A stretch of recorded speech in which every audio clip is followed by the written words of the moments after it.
c'est les éditrices qui sont venues me trouver. Alors, je n'ai pas cité d'ailleurs la maison, hein, c'est On ne compte pas pour du beurre. Exactement, qui a pour ambition de réinjecter dans des histoires des personnages qu'on ne voit pas toujours, des personnages queer, dans des histoires pour enfants. On en trouve parfois dans les histoires pour plus grands, mais ce sont des questions qui sont importantes et un terrain qui est important d'occuper pour nous dès le plus jeune âge. Donc elles sont venues me trouver avec cette idée. Et si, en fait, dans les contes, tous les personnages n'étaient pas hétérosexuels. Et partant de là, on avait le champ libre, en fait. Vous avez choisi 3 contes. Cendrillon, pour commencer. Oui, Cendrillon, parce qu'en fait, j'adore les princesses. Et c'est mon conte d'enfance préféré. Alors, Cendrillon qui devient Cendre ici, S-A-N-D-R-E.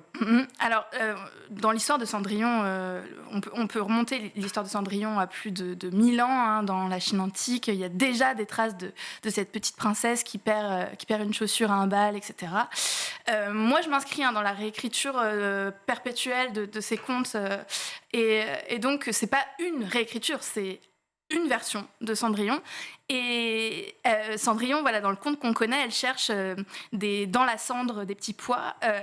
Et donc, moi, je trouvais ça amusant de garder cette homophonie. Mais Cendre, c'est un prénom grec qui veut dire garçon.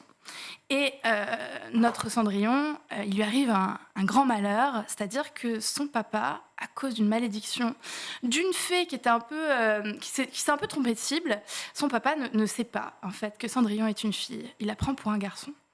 Et donc c'est un drame parce que les filles ne sont pas invitées au bal. Et Cendrillon, qu'est-ce qu'elle veut ? Absolument être invitée au bal. Être invitée par le prince au bal oui. et le rencontrer, quoi, comme toutes les jeunes filles du royaume.